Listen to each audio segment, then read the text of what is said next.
നമസ്കാരം, സഹ്യ ന്യൂസിലേക്ക് സ്വാഗതം. എയർലിഫ്റ്റ് ചെയ്യുന്നതിനിടെ കയർ പൊട്ടി ഹെലികോപ്റ്റർ താഴേക്ക് പതിച്ചു. ഉത്തരാഖണ്ഡിലെ കേദാർനാഥിൽ നിന്നും ഗൗച്ചറിലേക്ക് MI-17 ചോപ്പർ എയർലിഫ്റ്റ് ചെയ്തുകൊണ്ട് വരികയായിരുന്ന ഹെലികോപ്റ്റർ കയർ പൊട്ടി താഴേക്ക് പതിച്ചു. ലിഞ്ചോളിയിലെ മന്ദാകിനി നദിയിലേക്കാണ് ഹെലികോപ്റ്റർ പതിച്ചത്. സ്വകാര്യ കമ്പനിയുടെ ഹെലികോപ്റ്ററാണ് അപകടത്തിൽപ്പെട്ടത്. ആർക്കും പരിക്കില്ല. അപകടത്തിന്റെ ദൃശ്യങ്ങൾ ക്യാമറയിൽ പതിഞ്ഞിട്ടുണ്ട്.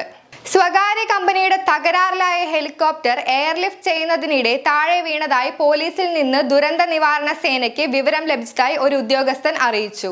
കേദാർനാഥ് ഹെലിപ്പാഡിൽ നിന്ന് ഗൗച്ചറിലെ ഹെലിപ്പാഡിലേക്ക് മറ്റൊരു ഹെലികോപ്റ്റർ ഉപയോഗിച്ച് എയർലിഫ്റ്റ് ചെയ്യുന്നതിനിടെയായിരുന്നു അപകടം.